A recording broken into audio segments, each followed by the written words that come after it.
আবারও আমি হাজির হয়ে গেলাম টপ 5 বেস্ট স্মার্টফোন নিয়ে। তবে এবারে একদম কম দামি ডিভাইস না, একটু দামি ফোন, অর্থাৎ 45 থেকে 50-এর ঘরে যারা স্মার্টফোন কেনার চিন্তা ভাবনা করছেন তাদের জন্য এই ভিডিও।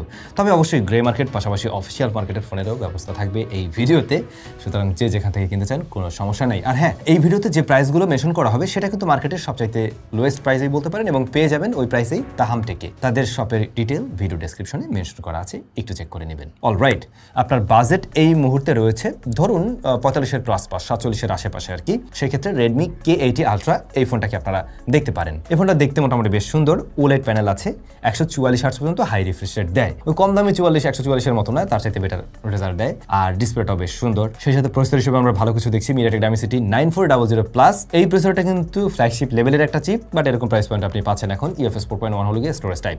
আপনি গেমিং করতে চান করতে পারেন, আপনি রেগুলার টাস্ক সেটাও সামলাতে পারবেন। খুব উড়াধুরা লেভেলের গরম হয় এমনও না, তবে হালকা হিট জেনারেট করে, আপনি সেই ফিল পাবেন। কিন্তু থার্মাল থ্রোটল করে পারফরমেন্স ড্রপ করে, এরকম প্রবলেম আমরাও ফেস করিনি। বাই দ্য ওয়ে, এই প্রত্যেকটা ফোনের রিভিউ আমাদের চ্যানেলে দেওয়া আছে, আপনি চাইলে সেগুলো দেখে নিতে পারেন। স্মার্টফোনটিতে 50 মেগাপিক্সেলের মেইন ক্যামেরা পাশাপাশি 8 মেগাপিক্সেল আলট্রা ওয়াইড আছে, আর 20 মেগাপিক্সেলের ফ্রন্ট ফেসিং ক্যামেরা আছে।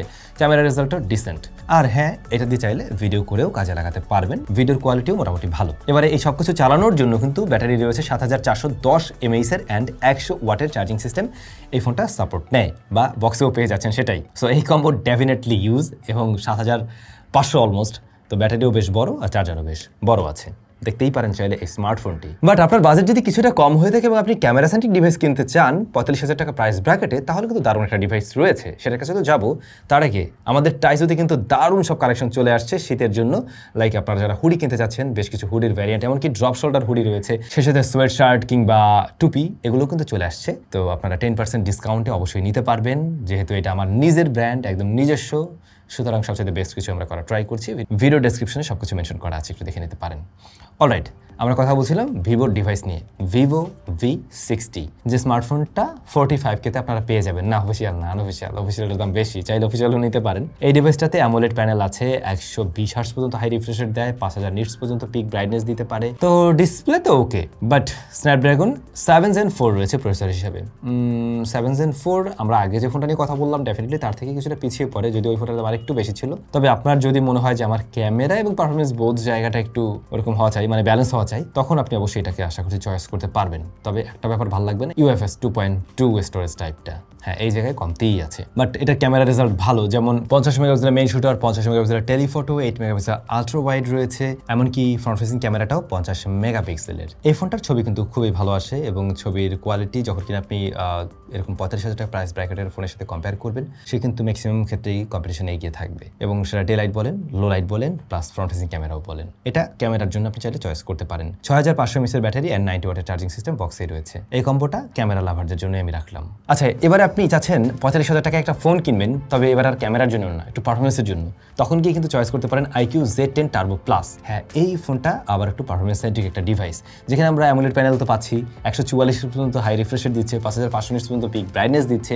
বাট MediaTek Dimensity 9400+ দিচ্ছে। যে প্রসেসরটা আমরা মূলত একটু আগের ওই যে Redmi K80-তে পেয়েছিলাম, কিন্তু ওটার দাম আরো 2000 টাকা বেশি ছিল। তো এটা আপনাকে 2000 টাকা কমেই সেম পারফরমেন্স ডেলিভার করবে। UFS 4.1 স্টোরেজ টাইপ, আর 50 megapixel main camera, 8 megapixel ultra wide and 16 মেগাপিক্সেলের ফ্রন্ট ফেসিং ক্যামেরা রয়েছে।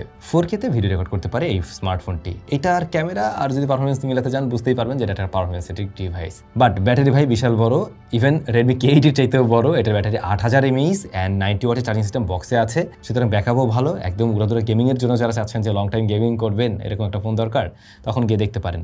না, এই ফোনটার ফুল রিভিউ আমাদের চ্যানেলে দেওয়া হয়নি, এটা রিভিউ পাবেন, বাট ফোন আমাদের কাছে আছে বেশ কিছুদিন যাবতই, কিন্তু আমরা এটা রিভিউটা দিতে পারিনি, আমরা পরে দিচ্ছি, আপনি চাইলে একটু ওয়েটও করতে পারেন। আচ্ছা, তো এবারে একটু যাদের পকেট বেশি গরম আর কি, তাদের কাছে যাচ্ছি। লাইক 50,000 প্লাস 52,000-এর আশেপাশে যদি বাজেট হয়ে থাকে, তখন গিয়ে আপনি দেখতে পারেন OnePlus 13R। OnePlus 13Rটা 52,000 টাকায় মোটামুটি পাওয়া যায় রাইট নাও, যেখানে আমরা LTPO প্যানেল দেখি, AMOLED প্যানেল অবশ্যই, এবং 120 হার্টজ পর্যন্ত হাই রিফ্রেশ রেট দিতে পারে। স্ন্যাপড্রাগন 8 Gen 3 রয়েছে।